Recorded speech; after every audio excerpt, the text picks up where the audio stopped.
Selamat pagi saudara-saudari. Kita bertemu lagi untuk satu lagi cancian kitab. Hari ini kita akan melihat dari 1 Petrus pasal 5 ayat 10. Kita 前书第5章第10节 First Peter chapter 5 verse 10. 1 Petrus pasal 5 ayat 10.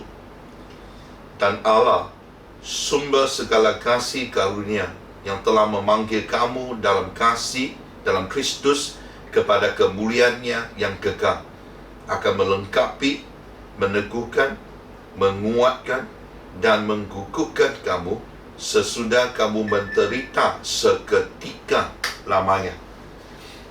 Inilah ayat yang menggambarkan seorang yang dalam keadaan yang terdesak, dianiaya ataupun menderita. Ini kita boleh lihat dari setiap Kristian yang dimana kita tidak mengatakan tentang, kita tidak akan berbicara tentang perkara yang buruk terjadi sebab kesilapan sendiri ataupun sebab pemberontakan kita terhadap Tuhan. Itu topik lain sudah.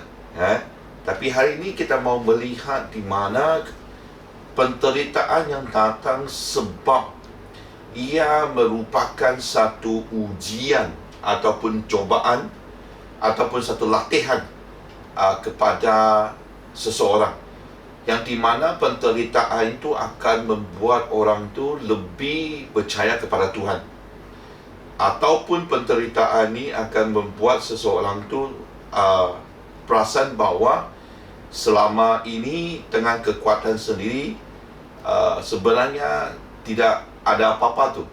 Sekarang kita rasa kita ni cukup bagus, kita ni sudah cukup selesa, sampainya kadang kita tidak perlukan Tuhan. Penderitaan tu datang membuat orang tu bangun, bahawa dia sadar sendiri tidak begitu kuat sebenarnya. Semuanya adalah datang daripada Tuhan. Dan penderitaan itu akan seperti di sini mengatakan, dia dapat dengan tujuan yang ilahi. Saya boleh mengatakan dia melengkapi, meneguhkan, menguatkan dan menggugurkan kamu. Itu satu janji. Maksudnya kalau memang penderitaan yang ilahi itu datang, yang dimana dia bertujuan ilahi, yang dimana Allah mengizinkan, seperti berlaku kepada Ayub, saya percaya itu sesuatu yang baik. Sebab setelah penderitaan itu kita akan dilengkapi, diteguhkan, dikuatkan dan digugurkan. English ada satu peribahasa, adapun kata-kata orang yang mengatakan, apa yang tidak membunuh saya, ia akan membuat saya lebih kuat. What didn't kill me will only make me stronger. Jadi peribahasa Cina sama juga. Kalau kita sakit kalau kami sakit ini, dulu ibu bapa sentiasa dia kata, oh bagus tu, lepas kau sakit kau bertambah ataupun akan bertumbuh besar sudah. Memanglah, sebab waktu sakit tu apapun makan yang baiklah, yang berkhasiat kah, vitamin kah, lepas kita makan, kita waktu kita sembuh daripada sakit, kita seolah-olah sudah lebih besar, lebih kuat sudah. Saya percaya ini betul juga secara rohani. Di mana waktu penderitaan terjadi, itu pun kita mengatakan seketika lamanya. Maksudnya sementara saja, Yang harusnya kita buat adalah percaya kepada Tuhan. Sebab akhir penghabisan ataupun hujung penderitaan itu pasti akan tiba. Setiap terowong walaupun dia gelap, tapi pastinya dia akan sampai penghujungnya, yang dimana kita akan melihat terangnya sekali lagi. Mungkin pandemik COVID-19 ini apa yang terjadi sepanjang tahun, telah membuat di antara kita berasa gelap, berasa kita ini macam berjalan dalam terowong yang sangat gelap itu. Seolah kita telah menderita sekian lama.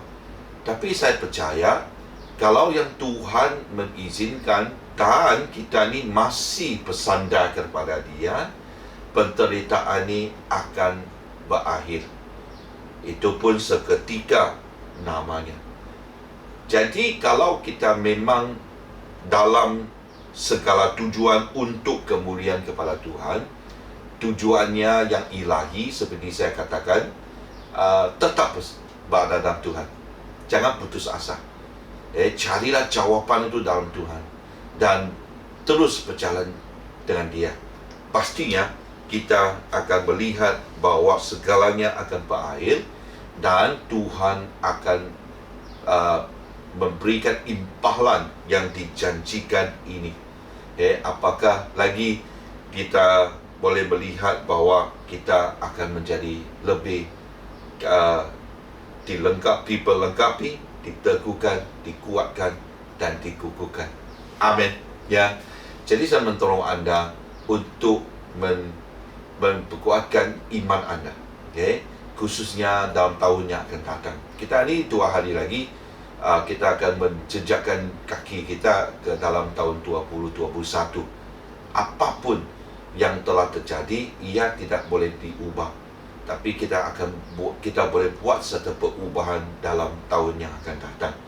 Ia adalah di mana kita harus bersandar kepada Tuhan dan kuatkan iman kita dalam kepercayaan kita kepada Tuhan. Amin. Ya. Jadi sama-sama kita melihat lepasnya penderitaan yang seketika itu. Pastinya kita akan melihat janji yang telah siap setia berada di hadapan kita. Amin. Tuhan memberkati. Sama-sama kita masih ingat bahawa ada 2 hari lagi seperti yang saya katakan akan mengakhiri tahun ini, dan besok malam jam 8 ya, sila siapkan diri dalam tarian. Kita akan melihat dan mengucapkan selamat tinggal kepada tahun 2020 dan memasuki tahun 2021. Jadi jam 8 itu masuk ke Facebook gereja dan kita sama-sama akan menyembah Tuhan dan mendengar perkongsian dan khotbah daripada saya, dan juga saya akan kongsikan apa yang harus kita buat dalam tahun yang akan datang ya. Berjumpa anda di dalam talian. Tuhan memberkati.